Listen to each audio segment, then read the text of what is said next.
Hi everyone and welcome to the Profitable Copywriter podcast. I'm Helen Nuttall and I am a conversion copywriter. Today we're going to be talking about what exactly conversion copywriting is and what conversion copywriters do, and also, how you can attract more clients and by the way you talk about yourself. Okay, so the first thing I'm going to share with you today is that it is confusing. All this jargon when you're a new copywriter is just really, really confusing. I get that, and it's so understandable. So let's address the question. What is conversion copywriting? Well, I'll let you into a secret. I've been calling myself this for the last month, and it was as a result of Joanna Weber's advice. I kind of learned this a little bit by accident in terms of me applying it to myself. I thought it was enough to just be a conversion copywriter and not tell anybody that. But big mistake. This is what people are looking for in a copywriter. They're looking for somebody who can actually help them make money in their business. Okay, so part of that is me actually saying that I'm a conversion copywriter and not like kind of hiding under that bush somewhere, just like, yeah, me, I'm a conversion copywriter. Like this is what we're tempted to do, aren't we? And we don't even realize we're doing it sometimes. Right. So let's get that out of the way. Joanna Weber, just as a background, is the head copywriter. She runs a very successful course, Copy Hackers, and she's so inspirational. She also said that, as a conversion copywriter, you are looking at data. Okay, so we're going to start there. I'm going to give you one piece of like a nugget that I think is so important to share with you, especially if you're a newbie copywriter or you're a copywriter, who's looking for a bit of inspiration. Okay. Using the phrase conversion copywriter, not like wordsmith or, I don't know, word geek or freelance copywriter, will really help you get the clients that you're aiming for. One, because they know what you're talking about, okay? And two, because they know that you're ultra focused on getting them those results. You're looking at data. Okay, right, so let's move on from that. So on the data theme, basically conversion copywriting is a copywriting with one specific conversion goal in mind. So if anything you take from this podcast, what I would like you to take is that you need to be asking your client before the discovery call, or even just before make sure that you know before your kickoff call what their number one KPI is. Okay, so this means their key performance indicators. So a lot of businesses will have these, a lot of well set up businesses who are very aware of their profit goals, their goals for their business, will know what these are. Okay. Key performance indicators for us, it can be anything from getting more clicks through. Okay, so click-through rate of an email. It could be open rates, although Apple iOS has made it quite difficult to track that now because they're blocking that. Other things can be, if you're doing a Facebook ad, it could be cost per click. It could be number of clicks. It could be sales as a result. So it could be number of sales. So it's really important to ask them their number one KPI because that will form the goal of your specific project. It can be even just one email. What is your number one KPI? You should ask for your email. What do you want them to do? So what is the result you were looking for? Not just, we want them to click through this. Okay, and then what this means then is that your next natural question would be, I want to track this data. I want to show that I help businesses make money.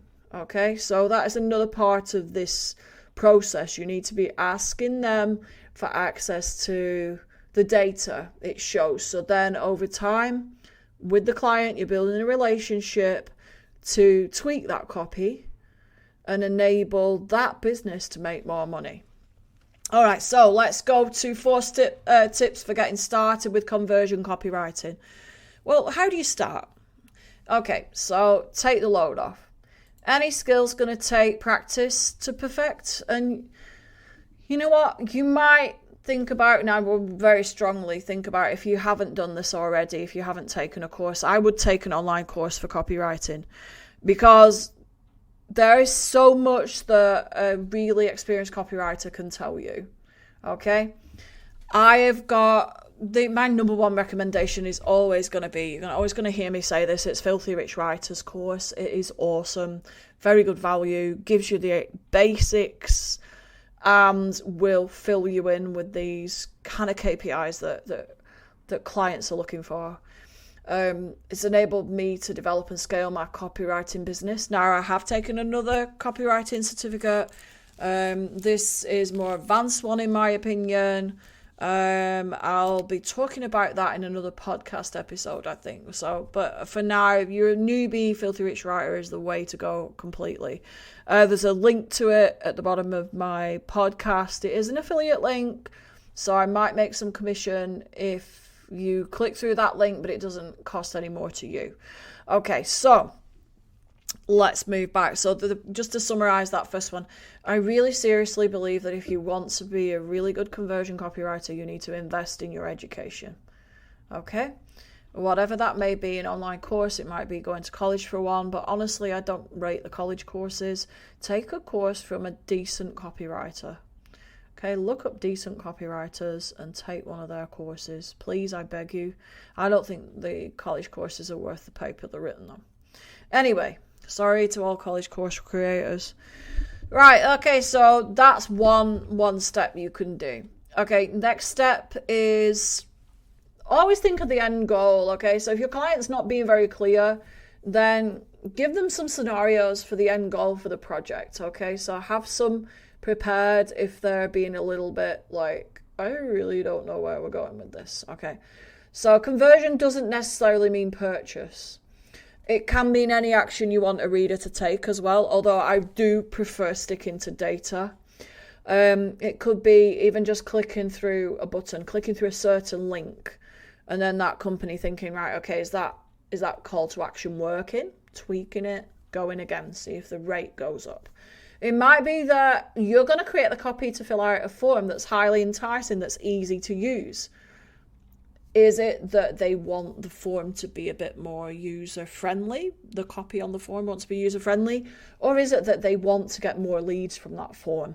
Be absolutely clear what is the end goal and help your client get there if they're not being very clear. And there's other end goals on the blog post I created as a result of this podcast. You could be asking, even your company's KPI could even be that they wanted to increase the number of leads that were calling the company. So it would be your job to create a landing page where they would feel compelled to phone the company. Okay, so there's quite a few other ideas there. They can take them down, note them down. The blog post is up there on helennuttall.com/conversion copywriting. Just put it in the search bar, you'll find it. Another point that I really want to stress with conversion copywriting, and this is same for other copywriting as well, but part of your process must be research. So my headline is research, research, research. You need to even sit with your client and just hammer down what their ideal community is, okay? So research is the main bulk of your project. To be able to get the conversion they want to happen, you need to prepare. And this is really important in terms of getting clear on who you're talking to. So who is that business's ideal community? They might have already created client avatars to help with this. Now, I mean, Amy Porterfield on her podcast the other week was talking about the distinction between a client avatar, like a client avatar, as opposed to thinking of your ideal community. And I'm going to be going with thinking about your ideal community moving forward, because in 2022, I really want to be inclusive. And I think you need to encourage your clients to move towards this as well, where they might be just thinking of a person, regardless of gender, regardless of, like ability, or anything, or color, or anything like that. So being as inclusive as possible as you're thinking of their pain points, their struggles, what they care about, and the situation, so you can best help them but not discriminate either. Okay, so within your meetings, you need to be getting really clear on that.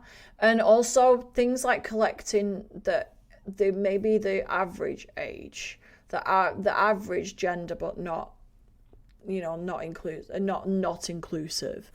Their average location, their occupation, their interests or hobbies.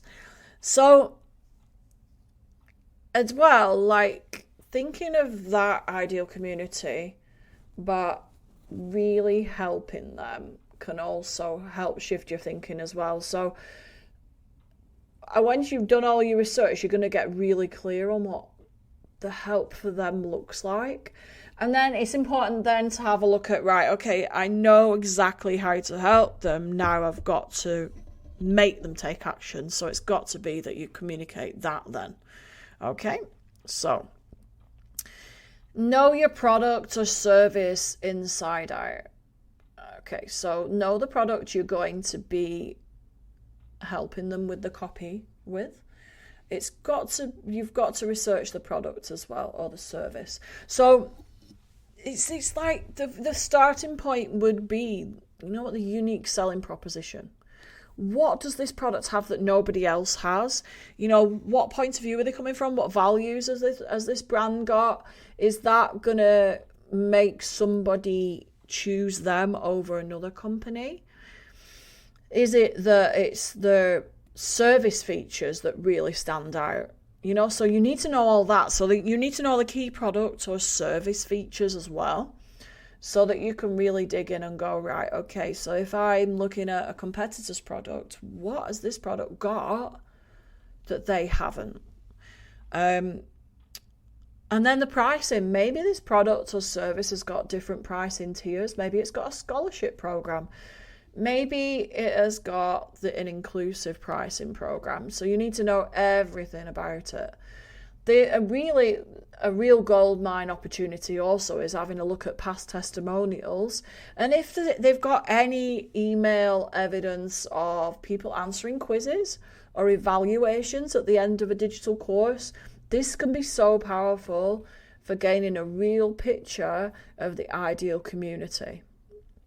So how it's helped people in the past can be applied to how it's going to help people in the future. And then finally, I would be discussing, now it depends on the size of company with this, but a bigger company, actually it doesn't depend. It doesn't matter what size of company. There might be a message hierarchy, which means the order of messaging you need to consider.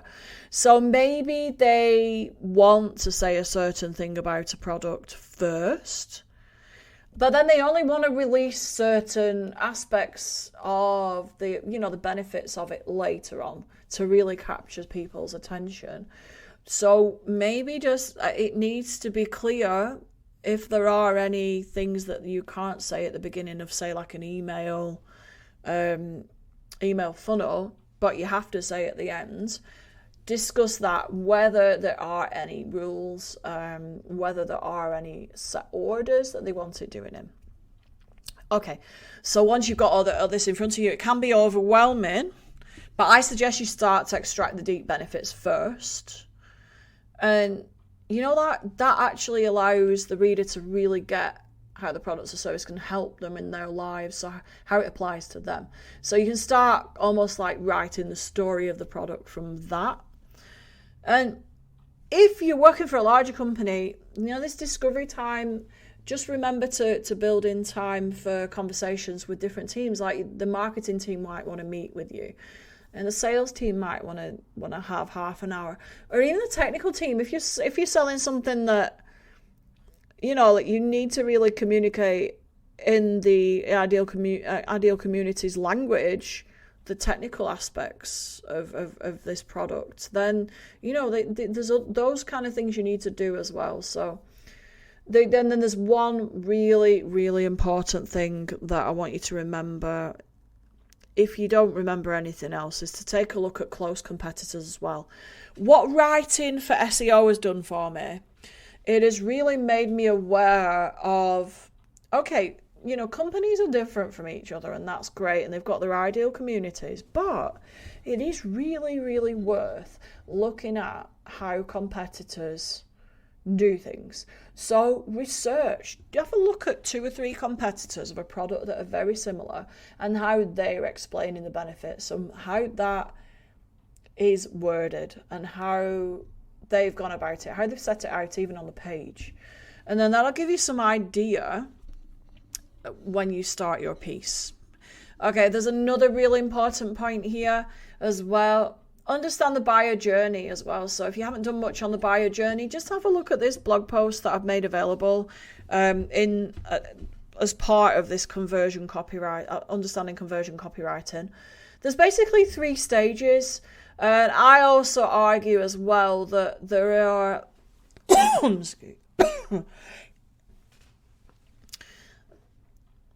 there is an extra stage, and that is re-nurture as well. So it becomes a bit like a wheel, like that always turns around. So you've got repeat buyers.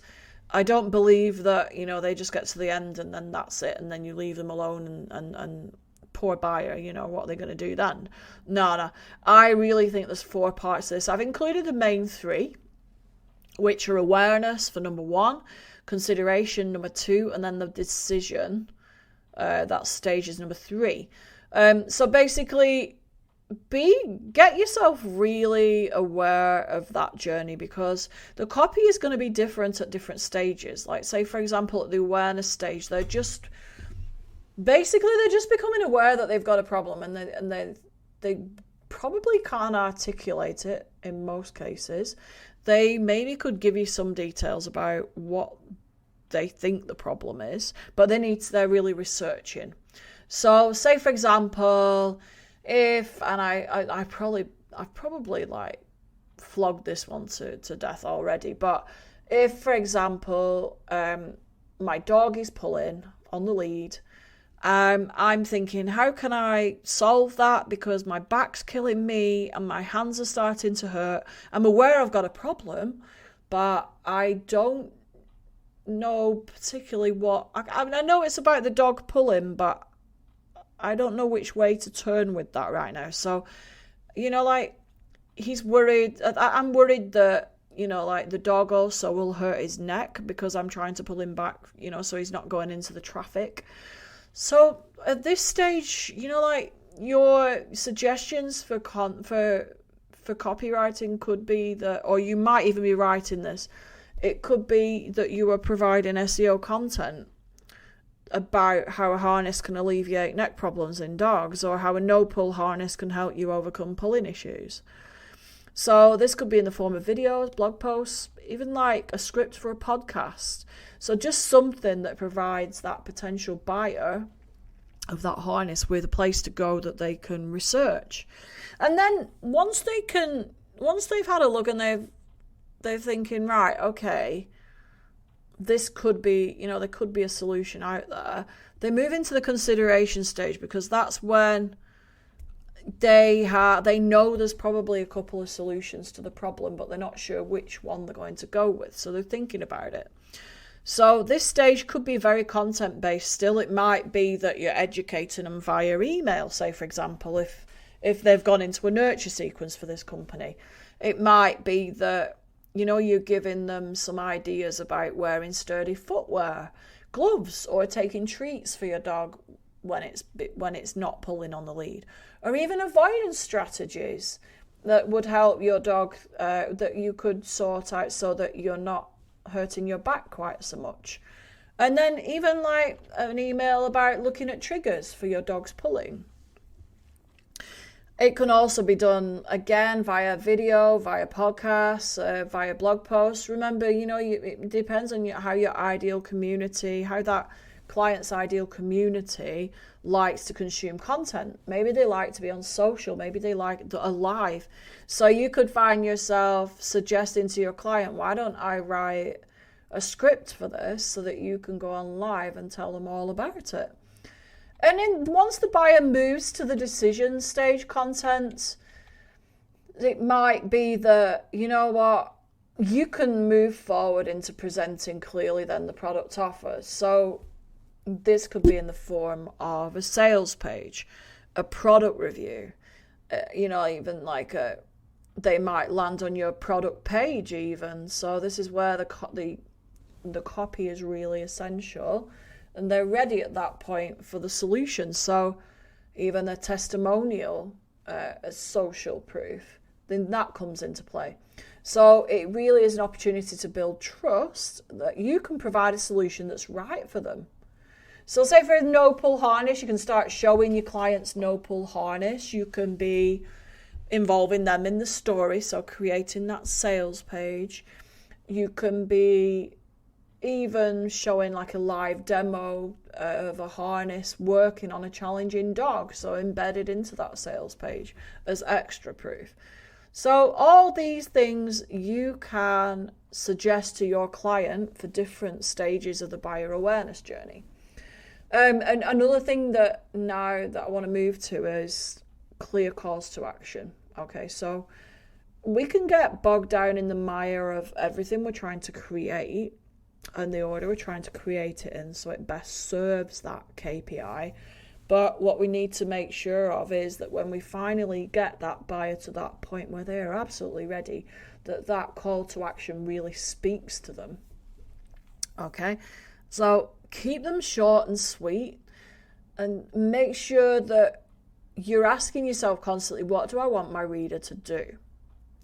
And I love Amy Porterfield's analogy with this. She said, spread them like confetti throughout the copy you are writing. So now the buyer's ready, they are ready to see more calls to action. And if it's a website, your first CTA needs to be definitely above the fold. Okay, because some people are just, they don't have a lot of patience, especially online. They're flitting from one solution to the other. They're trying to get the quickest solution. Okay, so yeah, I would look at the blog post again for suggestions for where else to put those CTAs. I'm not going to go too much in detail with that, but basically top, middle, and bottom. Okay, so you might get some detail freaks like me, and especially if it's a high ticket investment, they'll go all the way to the bottom of the page. Well, why not? Just put CTA at the bottom so they're caught at the bottom. What I do in the blog post is give you some great conversion copywriting examples. So I've got Facebook ad by Russell Brunson, which I know has made him a fortune. He is he's one of the masters of funnels at the moment. He's actually the owner of ClickFunnels. Product description from my site, and there's an email from a company called Eco Bravo. I loved this email, so just go and have a look now. It's so short and sweet, and it really told you what they needed you to do. And I've also included a blog post from yours truly on how to create content that inspires action as well. So have a look at that. If you follow all those principles, then you'll be no doubt on your way to becoming a fantastic conversion copywriter. The one thing to remember is to sprinkle that phrase into your website. Make people aware. And then number 2, make sure that you ask on your contact form for the company's number 1 KPI. That is, before you've even met them, they will be like, whoa, this girl's organized. She knows her KPI. She knows, and she is focused on the figures. And after all, businesses want to make money, and they will come back time and time again to you because you're going to make them money. So I just want to end on that thought. Have a great week, and let me know how you get on. It's calling yourself a conversion copywriter. Okay, guys, I'll see you next week.